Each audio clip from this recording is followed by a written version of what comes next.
And hello, everybody. Welcome back to the Rock Topic Podcast, episode 5.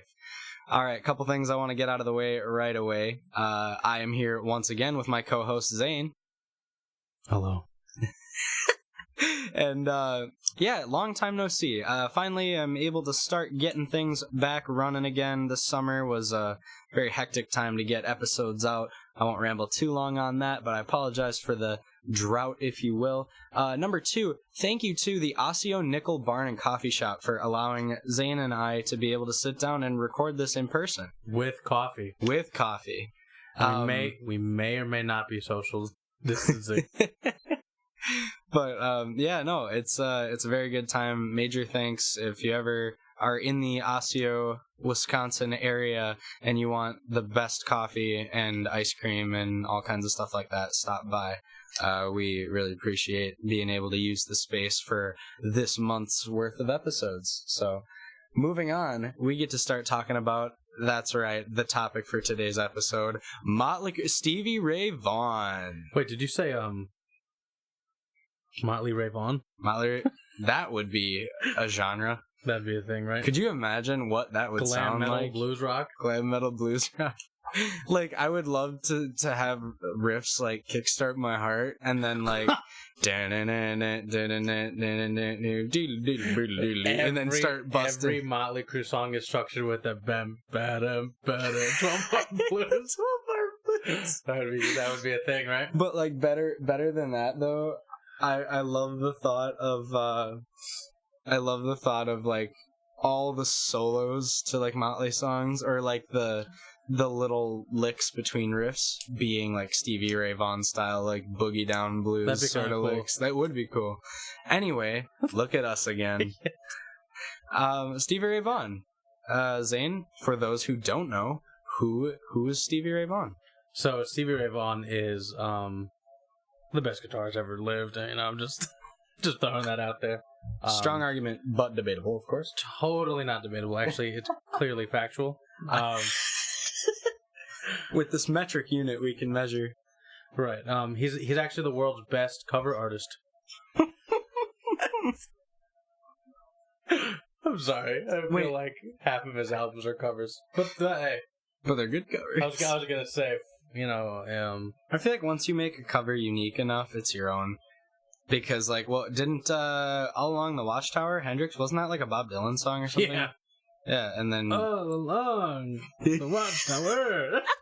And then Hendrix was like, let's make it got good. this, Bobby. He's like, let's... Step aside. He's like, let's make it good, okay? Sit down with your acoustic. But speaking of covers and Jimi Hendrix... Mm-hmm. Stevie Ray Vaughan's cover of Little Wing is pretty amazing. I feel like it is. The sole like choice to take out lyrics was pretty powerful. Yeah, that's a tough one for me because like you know, with I guess of course everything. I have to preface this by saying I do prefer Jimmy's over Stevie's. So that's what I was getting at is like. Though it's a great rent, just like anytime SRV covered Hendrix, it was always really good. Like I know you've made a very strong case or strong preference for to the Voodoo Child cover that Stevie did as opposed to Jimmy's. In particular, live. Yeah, that's right. I feel like Stevie played that. Was cool. I remember when you showed me that. Way better than Jimmy live. Live only. Yeah, I feel like Jimmy's live performances were almost more about making a statement than making the, you know, like, super top tier, like, music quality. Yeah. I mean, it was powerful because of that, if that makes sense. I'm not trying to say that there's any, like I can critique Jimi Hendrix. What? Right. I don't like the way he decides to pick, and it's like, well, who are you? It's know? Like the what do you pick? Huh? It's like the picture on Instagram of it's like the picture on Instagram of like the dude laying in his bed. His whole like ground of his bedroom is covered in potato chip bags, and it says like, Simone Biles is so weak for dropping out of the Olympics at the whatever. It's just like, you know, like we have any right to talk. Or like those you know, drunk dudes with beer bellies yelling at football players in the stadium. Like, oh, you suck, you dropped that. It's like, okay, you know, you put on the pads and have fun. You do it. And speaking of pads and trying something, I invested in the Stratocaster. And I must say that the equipment does not make you any bit better. My Strat does not give me the Stevie Ray tone. It is not the catch-all. No, I feel like everyone... Gosh, that's the problem with me, too, on, like, the studio recording side of things, too. Like, just to a certain degree, it, you know, gear will make you sound better, but it won't make you better. You know what I mean? It won't make you play better, but it can make you... to a point it could, in terms of, like, inspiration levels. Yes, on that level, absolutely. And also, like, if you're playing a guitar that's set up horribly, and, like, the action is too high, and, like, the neck is warped, yes, it will make you play better, you know, because it's an easier time to deal with it, you know? Right, but if you have, like, a perfectly set up, like that one guitar that we saw at the guitar shop, the one that was $79, the Fender, like, Squier, like Starcaster or whatever? Yeah, it was a Fender Starcaster. It was, like, $79. Like, if that thing perfectly set up, if you can't sound good on that, you're not going to sound good on a $3,000 Fender. Yeah, for sure. Hot take. I think that the Harley Benton semi-hollow is more sturdy feeling than the PRS semi-hollow I played. It was $4,000. Yeah, no, I got that exact same feeling with my cream color double cut when I played the Gibson SG there, like the $4,000 one. Yeah, I was like, geez, like, it's good. Yeah, absolutely. But like my $260 Harley Benton guitar had a very similar feel. Well, because I feel like there's a difference to... we'll get back to Stevie eventually. Well, actually, no, I have a good point to bring up now that we're talking about guitars. All right. Before you segue back into it, one more comment on that route is just that I feel like there's a guitar you play that's super nice for the studio, like, you know, weighty, well, you know, big, sturdy kind of feel to it, like it's not going anywhere. Like my double neck SG, it definitely feels like that because that whole body is all mahogany and it's heavy. Of the studio recording with the Harley Benton, one of my favorite guitar YouTubers that I watch, he makes music on the side, and he says, like, when he's recording in the studio, he solely picks one of his Harley Benton Fusion, like the Super Strat style. Like he says that's his go-to to record. So like for sure, you don't need a full-on like Fender Strat to sound good. Absolutely not. But that made me think of that like famous story that Eric Clapton tells when the first time he met Stevie. All Stevie came in to the recording booth was his beat up number one. With a guitar cable. And Eric Clapton wanted to play number one, so they gave Stevie a like dusty old Squier Strat that hasn't been touched in like years or whatever. And even Eric Clapton was like, the second he plugged it in and like tuned it up, unmistakably that was Stevie Ray. And like he said that he outshined them all on the beat up old Squier rather than like his Fender number one. Which is like, that just goes to show you like it's about the time you put in. There's an argument for like, you know, pedals and equipment and all that stuff, but like and I'm not a guitar elitist, not by any means. Like I'm still in my learning phase. Yeah, not yet.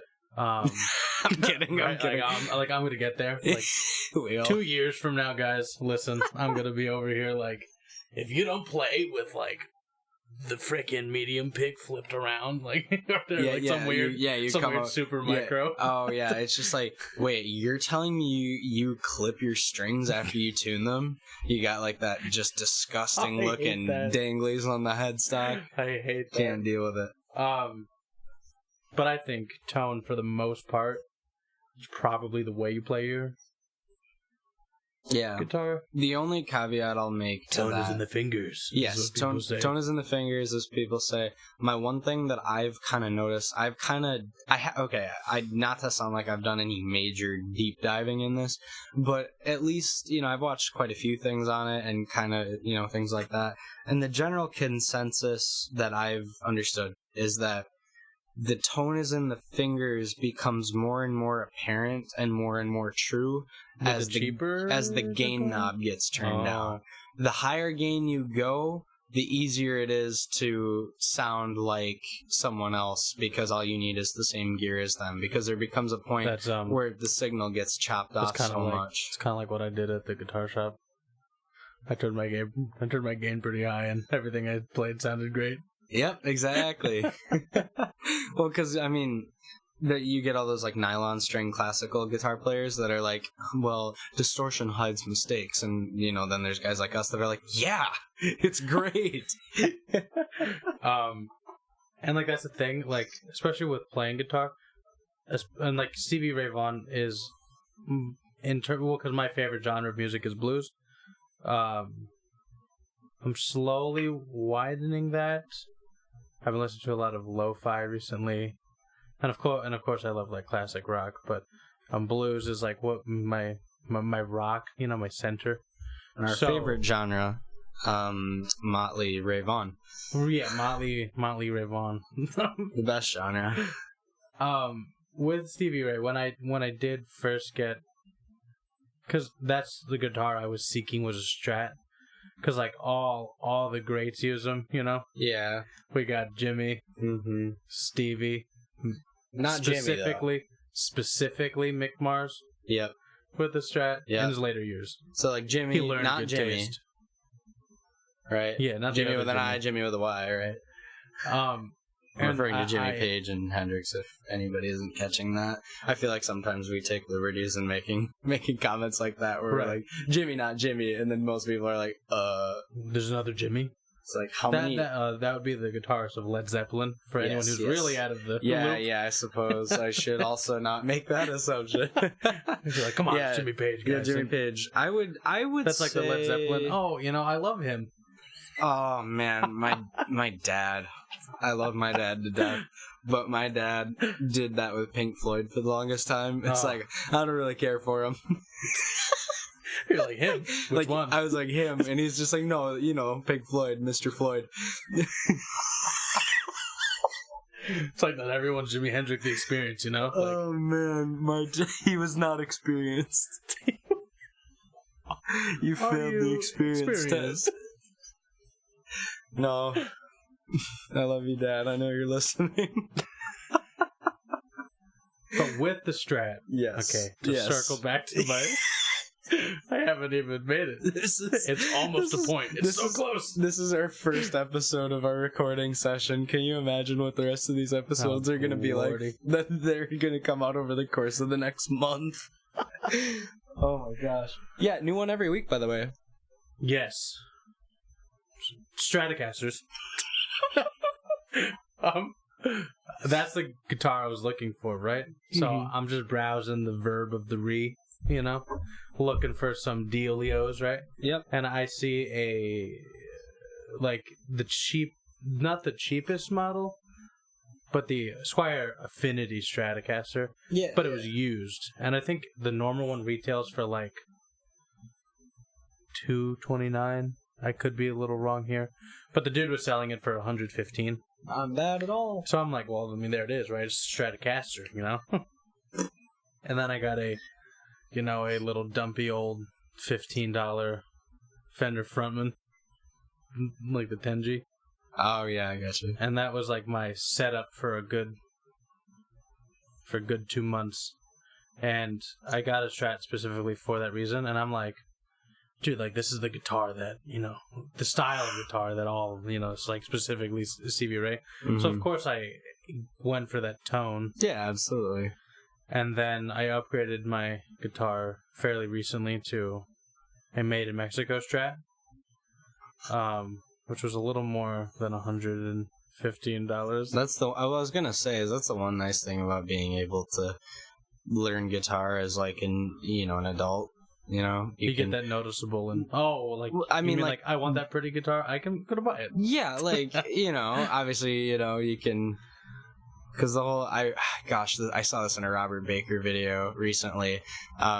He was saying like something to the effect of like, what is buying a new guitar but finding an excuse to buy a new guitar, like whether it's I made it 30 years or 20 years or something on this earth, it's like, happy 20th birthday, go buy something cool. My justification was, I've only ever looked, and like this is again not downplaying the quality of inexpensive guitars, because there's a huge difference between cheap and inexpensive. Absolutely. Inexpensive is like a bargain, like you're buying something. Shout out to Harley Benton. Yeah, I was gonna say they're inexpensive, that's a great quality instrument or whatever, but a Starcaster is cheap. Yeah. Cheaply made or whatever. Yeah. So like, I'm not dogging down inexpensive guitars. Yeah. But I've only ever looked at like bargain bin guitars for like the longest time. And I got like, I learned my first full song on my Squier Strat. I learned almost Purple Haze. Okay. Everything except for like part of the solo. So I got most of that down on the Squier Strat. And I was like, I'm getting pretty good, like in my brand, I got to the point where I was able to experiment with improvisation. So then I bought the Positive Grid Spark. I was just about to bring that up too when you had mentioned now that you had your Strat, you wanted to go for an SRV tone, just like, cut to you on the tone cloud on the Spark app, just like Stevie Ray Vaughan, Texas Flood. Well, that's kind of where I'm going with this. So I got the Positive Grid Spark, and then I started playing that with my Squier Strat, and it took a lot of like, I've always wanted a white guitar, like a pearly white guitar, not an off-white, not cream white, like no, white. like a pure white guitar, because I just think they're gorgeous and they look nice. I agree.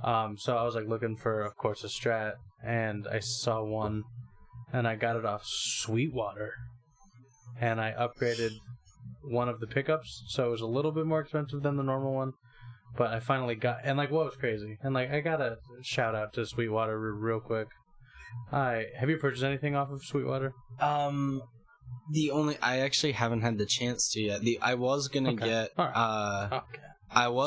an amp off of there that we are not gonna talk about because it's still not publicly announced that I have that yet. You guys will see a video coming up on that soon.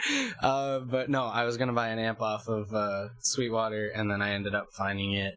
I found it on Reverb as well, and that was my first. I got it like $50 cheaper on Reverb, so I was like, all right, deal's a deal, right? But Sweetwater has probably the best buying experience and customer service I think I've ever experienced. I've heard that nonstop about Sweetwater, that it's just nothing but customer service from them. They give you, at least like when I first got Sweetwater, this wasn't the case. Like maybe this was like a more recent thing, or maybe they had multiple in stock, but you're able to pick the guitar specifically you want. Oh yeah, by serial number you can browse the shop. Yeah. So I looked for the one that was the heaviest.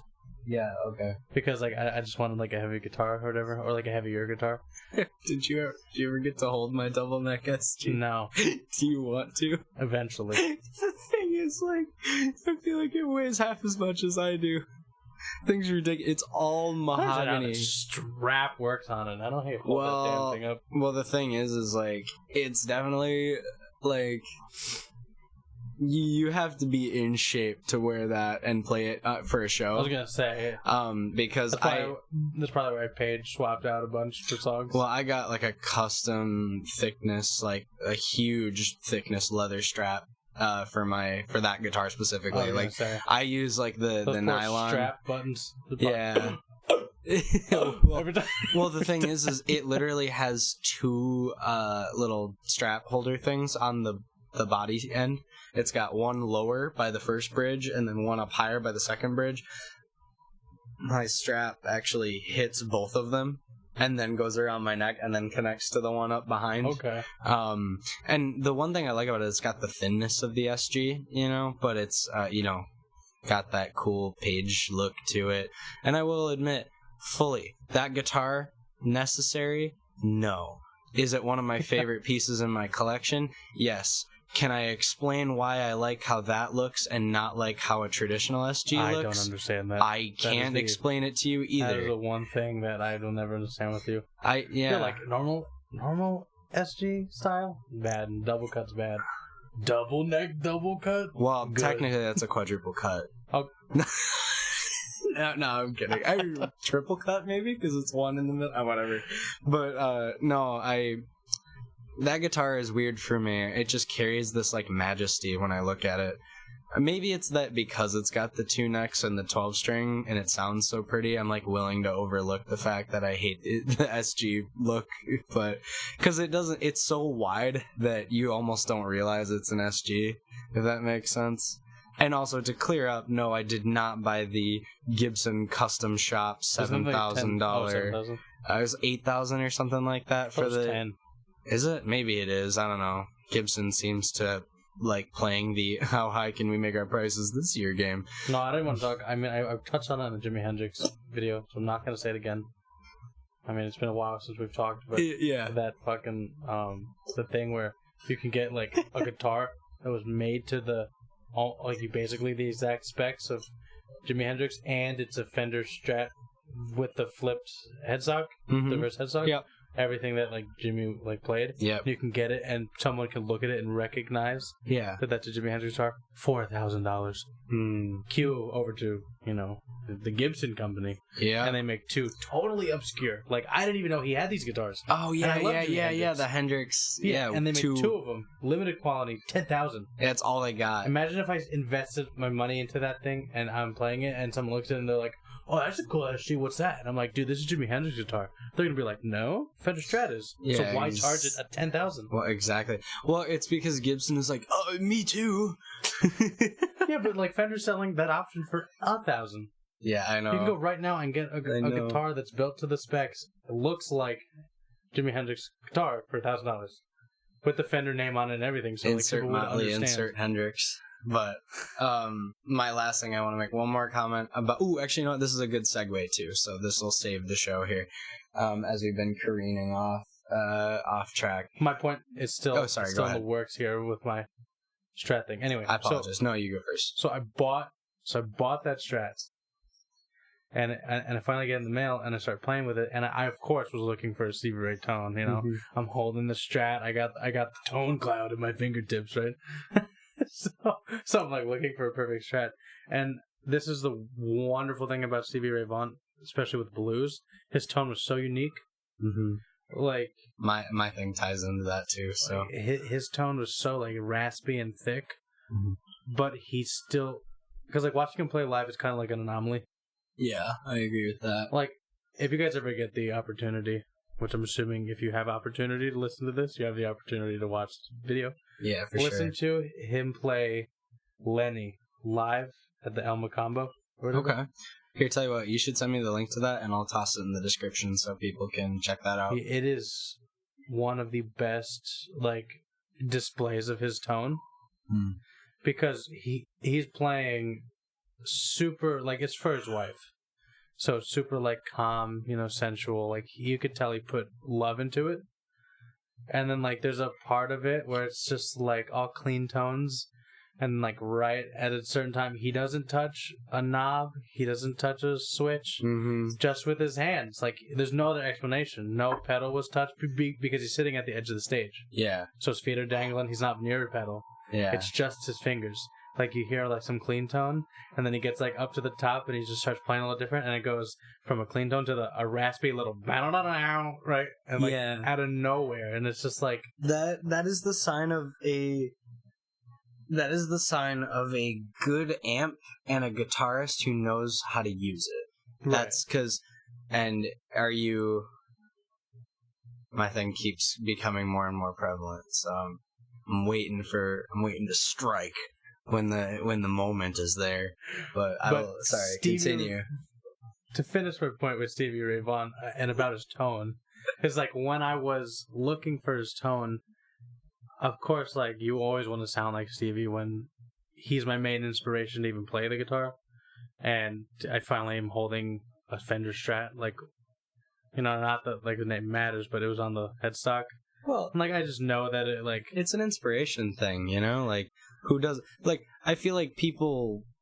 You know, would I want a Gibson custom, like, would I want to pay for a Gibson custom shop Les Paul? No. If you handed me a Gibson custom shop Les Paul, am I going to turn it down? No, of course I want that. That's awesome. Like, one of those KM Les Paul custom shops, like, those would be super cool. Expensive, but good guitars and cool. But, you know, it's all about that. It's all about pretty egregious with its pricing. The pricing's out of, like, control, Gibson, I think. Yeah. Like, that's why I never want to buy anything from them. Not even Epiphone. Yeah. Epiphone I've thought about, because I've seen some Les Pauls from Epiphone that have been okay. Ibanez, however. I am eyeing up one. A Les Paul style? No. Oh, okay. I was gonna say when did Ibanez make a Les Paul? Maybe I'm totally missing it. But actually, in the realm of Les Pauls, I feel like it's kind of funny because you are 100% a Strat guy, and I am definitely on like the humbucker Les Paul-ish side of things more so. No, like that's actually like changing. Oh, really? I love the Strat, and I don't think I'd ever like put it down. No, exactly. Nor do I think I would like change what I would consider my main guitar. Yeah. Could be which. Well, I mean, actually, I don't know that yet because I've only had an SG style and a Strat. Mm-hmm. So I might fall in love with the reverse flying V. Gross. Who knows? You know, I don't have it, right? Gross. It is nasty. Gross. But I am looking at a Les Paul style from that brand I told you, the All-in-One. That's made in California. Yeah. I was gonna bring up too the Xavier guitars from like I don't know. Don't you have to like jump through hoops to get those though? I mean, not really. The only real hoop to jump through is just the universal hoop of the fact that you got to get it shipped here. But so like COVID times, not doing so hot for that. But under normal circumstances, I think Harley they're Ben pretty. Delivered my guitar in 3 days. Yeah, Thomann is so well established that if that'd be essentially from Germany. That's during COVID. Yeah, 3 days. Yeah, that's crazy. That basically, I feel like people almost overlook it a little bit because Thomann and Harley Benton, that'd be the equivalent of like if Sweetwater had their own guitar brand that they shipped anywhere, and it's like because Sweetwater's so huge, like. Thomann is the Sweetwater of Europe, so they just can ship anything anywhere for low and quickly. So. They sent my guitar from Sweetwater. They sent my guitar from a shop in America, and that's where I live. And it got to me in 2 days. I got a guitar that was sent to me from Germany. Yep. And I got it in 3 days. Yep. Yeah, that's crazy. But anyway. Back to your point. Yeah, my quick point here. My quick little 25-minute point. When I was trying to search for his tone and whatever, Stevie Ray Vaughan gave me the inspiration to find my own tone. Mm-hmm. Like you look for the Stevie Ray tone, and then of course like no one knows it, but they have it on the tone cloud. Yeah, right. So like I clicked on the Stevie Ray Vaughan, and I'm playing, and I'm like, well, I can see the vibe they were going for, but it's not Stevie Ray Vaughan to me. Yeah. So then I started like looking to dial in my own pedals and my own knobs on the thingy. Yeah. And I just found like a tone that I enjoyed, and I'm like, I'll play like pieces of Stevie Ray Vaughan songs. Like my favorite thing to play is the intro to "Mary Had a Little Lamb." It's I think it's one of his like funkiest, groovy songs for sure. And like trying to find his tone just led me to a tone that is literally my first preset on my amp now. Yeah, that's cool. Like he gave me the inspiration to be like, okay, this is now Zane's tone. Yeah, exactly. Like I'm looking for your tone. I saw the best like interpretation of your tone, and I created my own out of it. For sure. I think with tone is one thing. Like life as a guitar player is constant search for tone, because I guarantee you this tone that you've come up with right now, it probably sounds great, and it probably will always sound great, but to you maybe 6 months down the line, you're gonna be like, this tone's bad now, just because you've heard it so much, and then you're gonna want to like find something new. I play my main. I mean, like when you plugged into my amp, yeah, and you had my preset, you could tell it's like very clean. Yes, very clean. I was actually gonna bring something else up too off of that. So. Like I have a very clean tone for some reason, but recently, because the first full song I ever learned was a Black Keys song. Okay. And as of right now, at least like modern bands that are still making music, they're probably at the top of my list. Yeah, that's cool. Like bands that I enjoy, and that band, the guitarist there, always uses a fuzz box. Yeah, so fuzz is a tough effect to integrate sometimes. When I was learning that song, I was like, my version sounds good, but there's no fuzz to it. So I added just a slight bit of fuzz, right? Just a slight bit of fuzz. Yeah. And I was like, oh.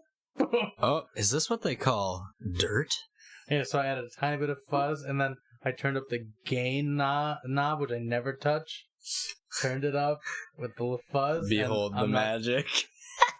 I turned up the gain knob just a little bit, and I'm just like, because I'm under the impression, and like this is clearly not the case, right? Like, and I'm sure you being a more seasoned guitar player than me, you can also that's debatable too. You can attest to this, that you don't need to only play clean to get good.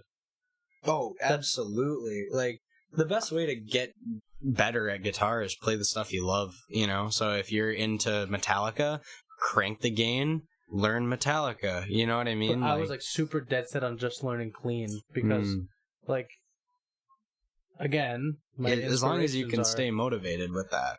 My inspirations are like Stevie Ray or whatever, and like I love him, but his tone, again, this is not a bash on Stevie Ray, but his tone is pretty limited, right? Like he never changed his tone for any song at all. It was always the same. The volume levels might have been adjusted or whatever, but it was always the same tone. Yeah, I gotcha. So like there was no deviation. Like that, like the first song that the first song that got him on the map was David Bowie's "Let's Dance." Okay. Because that's which was funny. Which is like, this is so weird to think about how David Bowie even found him. Mm-hmm. So he went to some New York jazz festival. Or, no, not New York. I don't know. I don't remember where it was. I think it was it was in Austin, Texas, I believe. That's where Stevie was playing. Okay. And David Bowie went there to like observe the festival, and Stevie Ray Vaughan actually got booed off the stage. Wow. And there is like video of it. That's crazy. And it's Stevie Ray Vaughan now, so he's not playing bad. Just people just weren't into it. Yeah. But David Bowie was like madly in love with the way he was playing guitar. Like, yeah, that's cool. The second he got booed off, even David Bowie was like, I don't know who that guy is. Yeah. He's like, but I'm absolutely mesmerized by him. Well, I was just going to say, like, the kid, I'm going to make you a star. Like, that kind of thing. Like, so he contacted Stevie Ray Vaughan, and he's like, dude, do you want to, like, fly over to California and record guitar tracks on my album, Let's Dance? And that's awesome. When David Bowie invites you to record your guitar tracks. Hey, bruv, want to come hang out? You're not play some guitar? You're not going to say no. Stevie's like, let me put on my finest gray things. That nasty, like, gray outfit. I hate that thing. No, real quick. Stevie Ray Vaughan, you're no longer with us.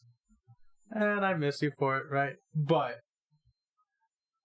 when you're on stage with B.B. King, Albert King, you got Eric Clapton there, there was Frank Ocean, there was just a legendary cast of legends. And you show up in a garbage bag gray suit. It's like a gray pantsuit with shoulder pads. I was gonna say, he looks like a clown, but grayed out, no color. Guitar clown. And I'm just like, that's like, except that's like your moment. You know? Except he's Miles, but like, that's one thing that gets me too, is like, you cannot, like Jimmy Page, right? Jimmy Page had the dragon costumes and all the crazy stuff. Like, that looked cool, unique. I don't know what you were trying, Stevie. Right. Like, but like, I mean, I don't know who you're trying to impress. You were unique. No, like, I remember when I first saw that video, and I'm just like, you know, I see Stevie Ray's on the stage with BB King, so of course I'm gonna watch the video. And I'm getting anticipated, you know? Yeah. And like, BB King has that voice, you know? Mm-hmm. So hearing him start to sing, and then he tosses the mic over to Albert King. Mm-hmm. And Albert King got that voice too, you know? So like they're over here singing, and then like the people just keep coming out and like joining in the song. Like it's like building up the tension. Yep. And then BB King goes like, and now, you know, Stevie Ray Vaughan and Eric Clapton, and they and like they show you Eric Clapton first, and then like they just like pan the camera out. And I see little old Stevie standing there in that ugly. Yeah. He's like he's wearing like MC Hammer pants. Oh yeah, that's right. I'm just like, what are you In a doing? garbage bag. That's funny. So I am gonna make a quick. We're actually starting to run out of time already. If you believe in it, we got 15 minutes left. So I want to finish by talking about, of course, Stevie Ray Vaughan and his guitar tone. So what I was going to say originally, and I've kind of been recrafting how I was going to bring this up. So, you know, I feel like, obviously, as a guitar player, you have to have a good, you know, a set of guitars that can cover all your bases, you know, so obviously, you're going to want some form of Les Paul. Obviously, I'm going to want some form of Strat, even if it's not our go-to. I feel like you are always going to be the preference of, like, I always want my Strat with my like Fender twin reverb and like a Marshall Blues Breaker in front of it, you know, for that light crunch.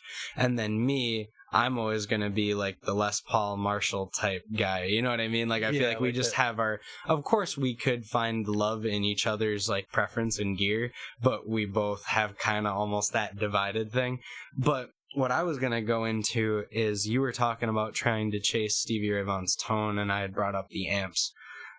Stevie Ray Vaughan used a very particular type of boutique doesn't even begin to cover it amp called the brand is called Dumble, and Dumble amps. You know, Zane, let's play a game. Let's play guess the price of the Dumble. Throw out a guess as to what Stevie Ray's amp costs. $250,000. I think it's higher, yes. I mean, no, I'm not kidding. It was at least a couple $100,000. Well, that, actually. Like, his stack of amps. What was it? He seriously called it the Wall of Doom. I mean, right? Like, what else do you call that? No, but he even said that he hated whenever, like, he had to send his amp to get worked on. Yeah. He was like, because whenever it came back, it just sounded a little different to him. Well, of course, I can imagine, because his tone was the same each and every song, I can imagine, like, the slight deviation probably drove his ear crazy. It's probably For like, sure. That's not what I'm but used to. But that's just it. And the other thing is he used 13-gauge strings. So he used heavy strings into a boutique amp that's so unique that, I mean, all the transformers were hand wound, so like each individual amp would sound nothing alike any other amp you know what I mean? So like, or maybe it was something like $200,000 or $150,000 to $200,000 would have been like the amp brand new, and then maybe Stevie's specifically is going for like double that, you know, like 400,000, 500,000 or something like that, maybe more than that. I don't know. But I'm sure he had a few of them, because anybody who played big stages kind of needed a stack of them. Cue that one YouTube video that shows up in every guitar player's YouTube feed, where it's like, this is Angus Young's live rig, and it shows 9 Marshall plexis wired up backstage.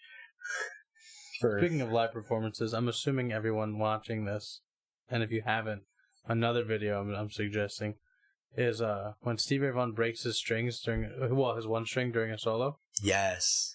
That has to be one of the best ways to deal with a string breakage I think I've ever seen in my life.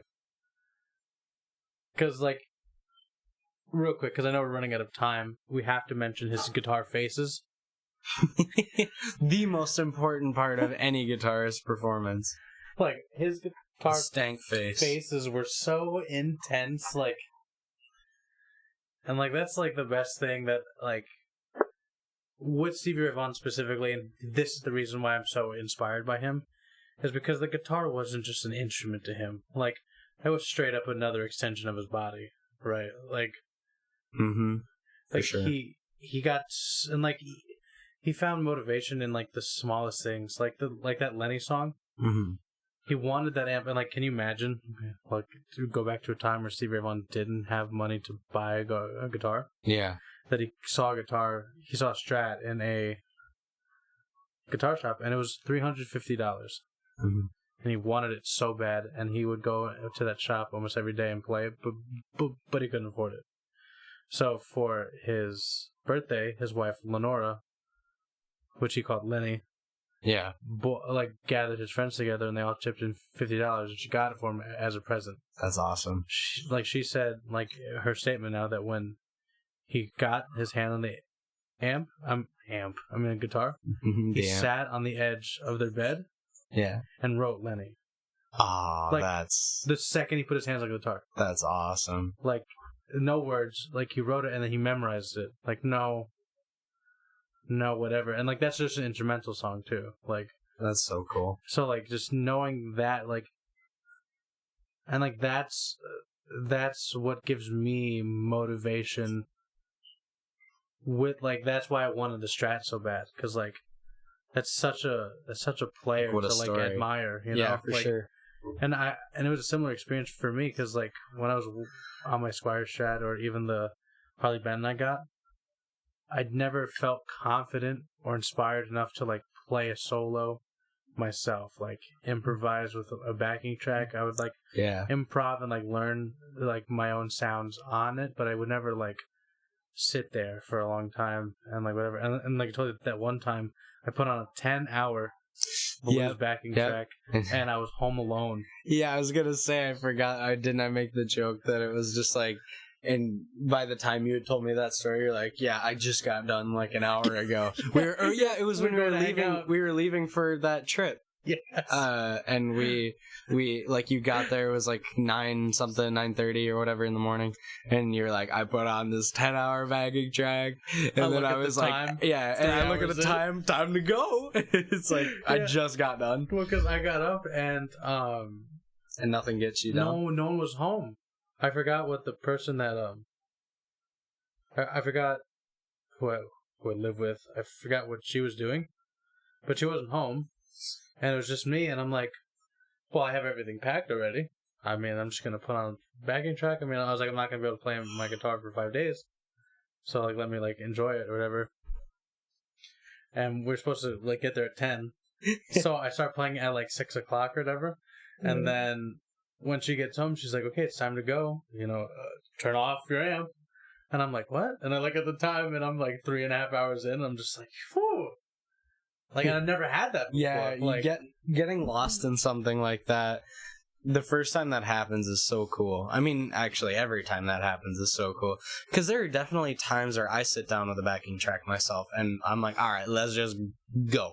There are some times where it feels like I'm out of ideas. I'm hitting a wall. I'm repeating the same sounds and shapes and phrases over and over again. I've never had a 3-hour session like that again. And then there are some times where you sit down and you hit one note, your brain shuts off, and creativity happens, and you just record them.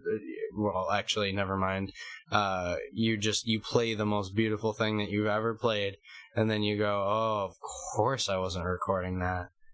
Because why? Because if I would have been recording it, it would have been another one of those mental block, hit the wall kind of days. But whatever. That's just how it is sometimes, I suppose.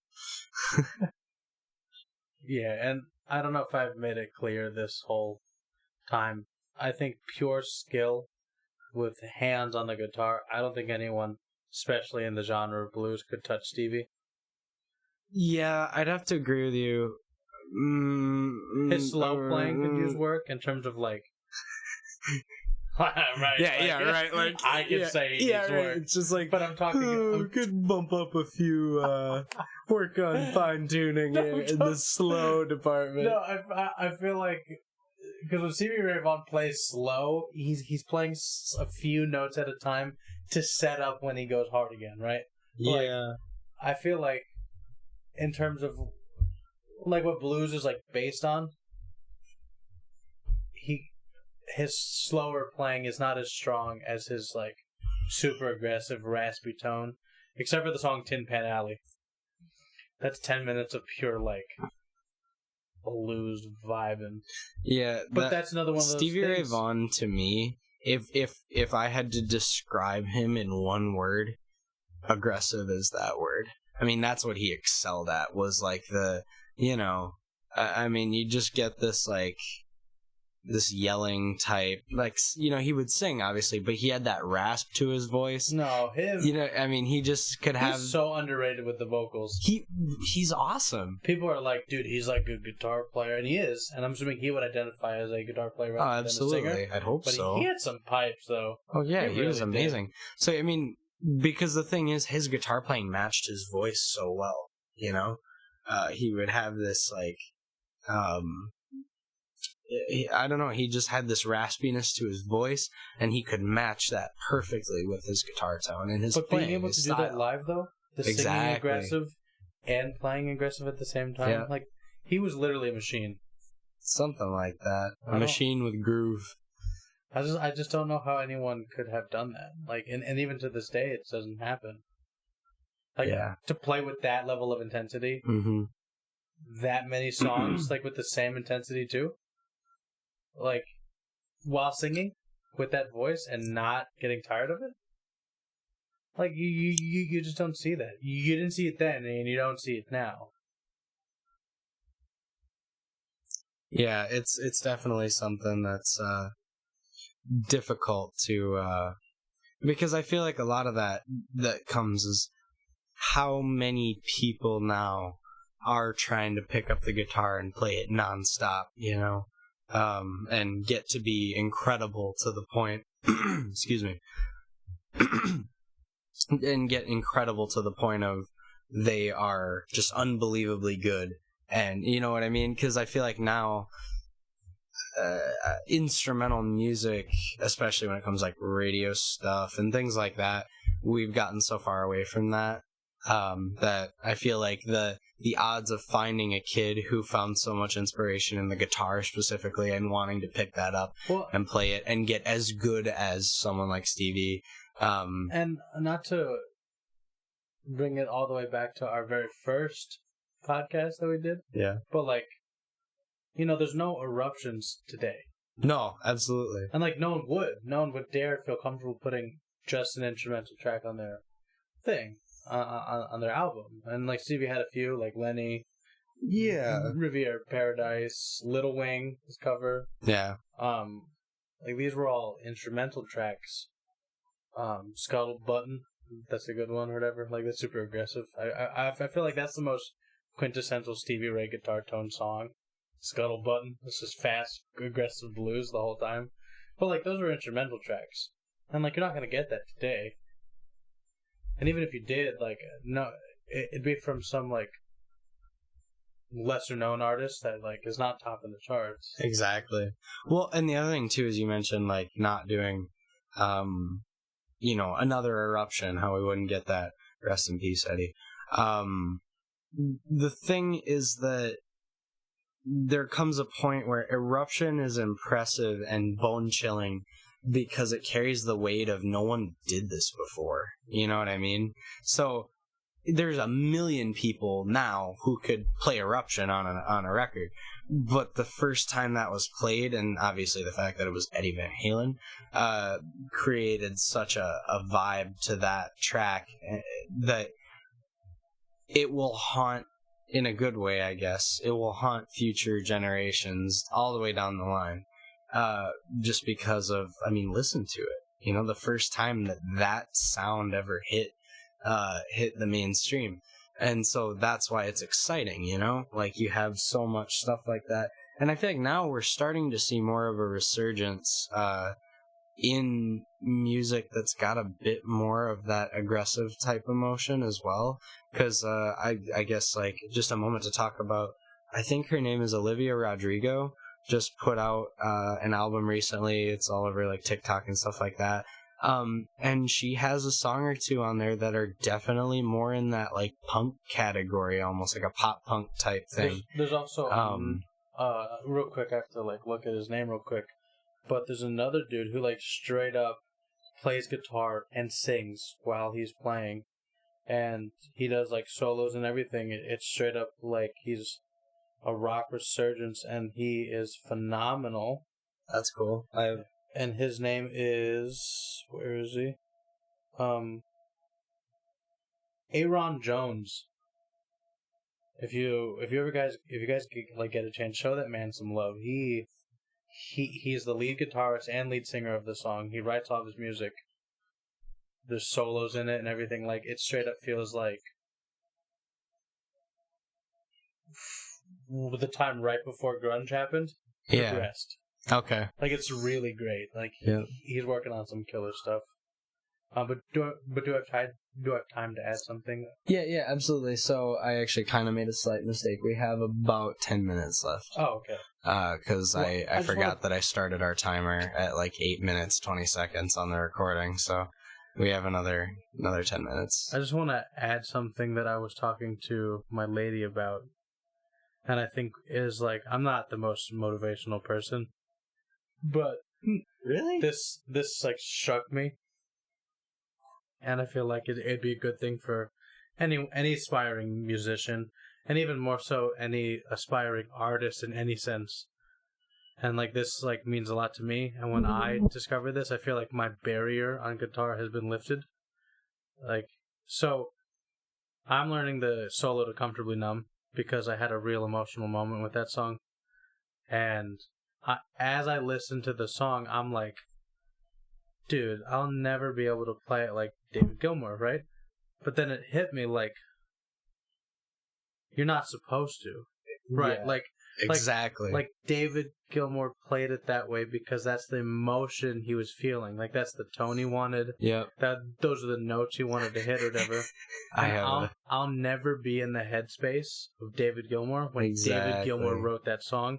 Yeah. But in turn, however I play his song, and if I ever wrote up a tune, David Gilmour would not be able to play it like me either. Exactly, for sure. That was something that I came to the realization that really helped me, because like, that's very good. That's a very good point. Even like with Stevie Ray Vaughan, like if I played some like basic blues things, but I was super passionate when I played it, and Stevie covered my song, right? Like, let's think in a world where that happened, it would sound like it Stevie would. Yeah, I was gonna say it wouldn't sound like me. No, exactly. So like, whatever, I shouldn't be aiming to play Comfortably Numb like David Gilmour. No. I should be aiming to play it with the emotion that I felt when I heard it, which would be me. Exactly. So one thing I do want to point out, we had a Music in the Park celebration this last Monday here, and there was a band that played there that played mostly bluegrass stuff in like style of all bluegrass music. So it was like a guitarist, a bass player, and then a guitar, bass, and then banjo / singer. And they were good for bluegrass. So then they're like, all right, we got this next song called Comfortably Numb. Y'all know it. And I was like, oh. And I remember as they started, they did the ding, just the whole like, I don't know. It was funny because bluegrass, for the most part, has that like boom chicka boom, like that beat to it. So like if you watched the guitar player of that, his hand was just constant, like constantly. His arm like had to be so tired from that after doing it for a 2 hour set. Oh, okay. I thought you were talking about the song. No, but Comfortably Numb, let's just say it doesn't translate well to bluegrass, in my opinion. Because right. I never thought I'd hear Comfortably Numb solo played on a banjo. It was played on a mandolin. Oh, really? He played it on a mandolin, and it was like because I only heard the recording that I got sent. I didn't see it live. It was just this very like, I mean, like a mandolin sounds like, that really high pitched like southern bluegrassy type thing, and it just was a crazy. It was a crazy thing to hear, because there were some elements where it's like, oh, that matches the solo, and there were other elements where it was just trem picking on a mandolin for like almost all the songs. But see, that's the glory, though. And well, not glory. I mean, that's the beauty of stuff like that, though, right? Like,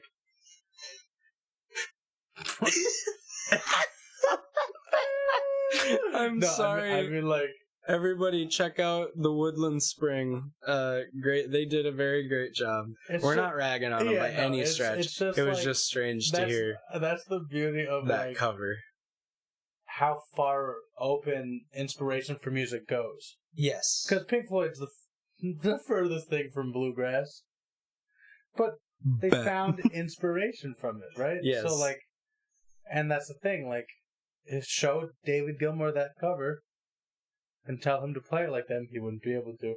No, I guarantee you. And like that's what I mean. Like, no matter what tone you look for, and like again, I'm tying this into like for any artist of any genre,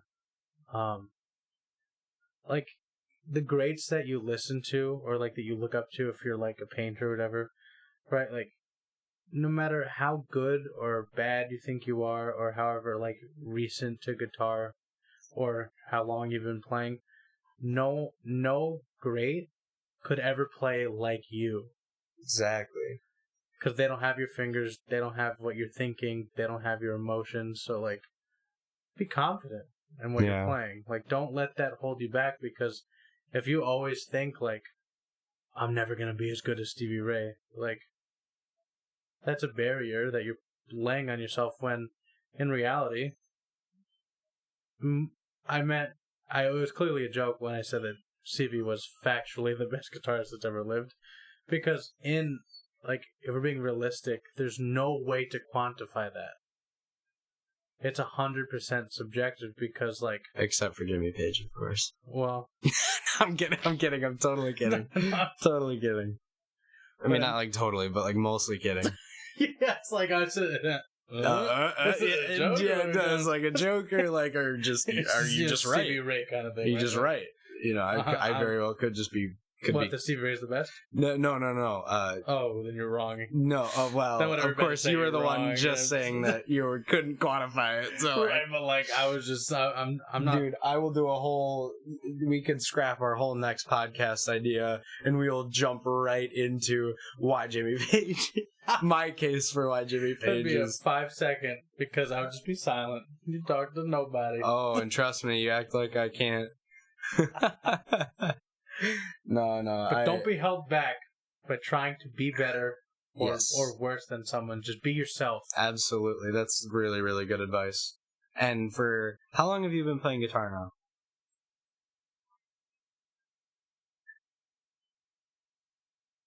6 months. That's awesome. Like, for the progress you've made, as well as the I guess progress you've made actually playing the instrument, but like you've gotten through so many like barriers that will oftentimes plague guitarists like myself for a lot longer than that, or at least you recognize barriers. Well, yeah, I was gonna say I did have a background with music though. True.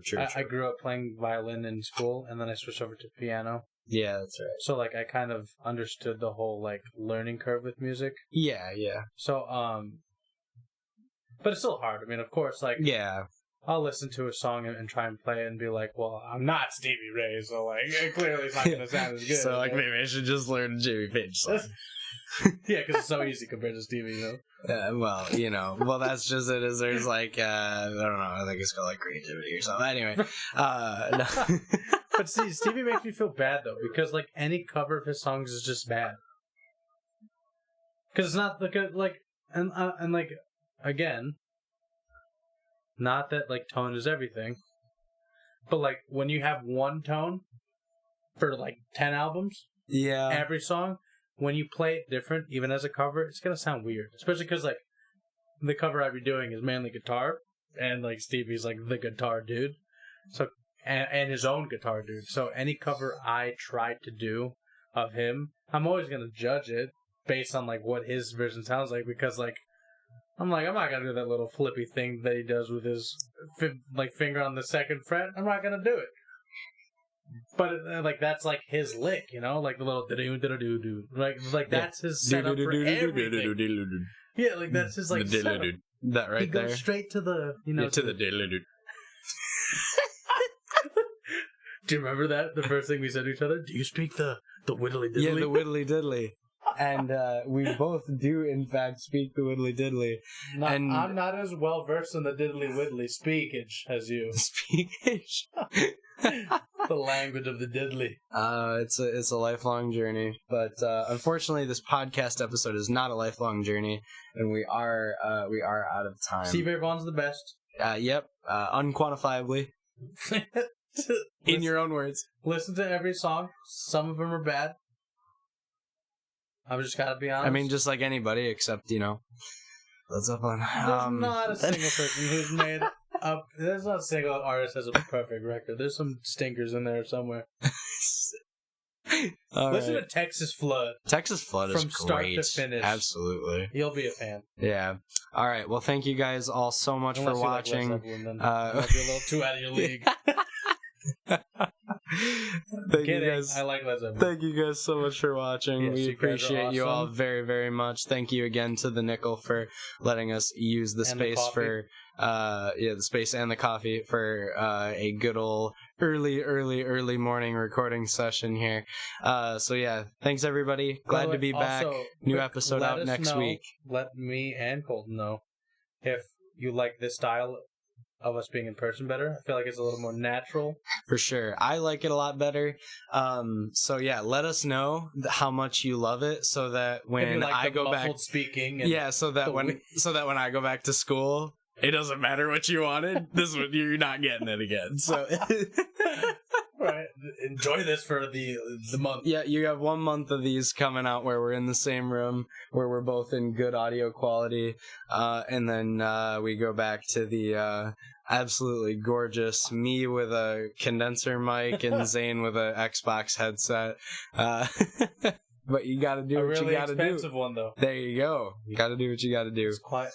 And maybe if things pick up well and this becomes like a super regular thing, we might invest in cameras. I would love to do a physical podcast, like where we can with the mics in front of us. Yes, yeah, like straight up like Joe Rogan Experience style. It'd be great. Yeah. That being said, we gotta get going. So thank you guys all so much for watching, and glad to be back. Glad to start making more content for you guys again, and we will see you back here next week for another episode 6. Yes, Motley Crue, absolutely. Motley Ray Vaughan.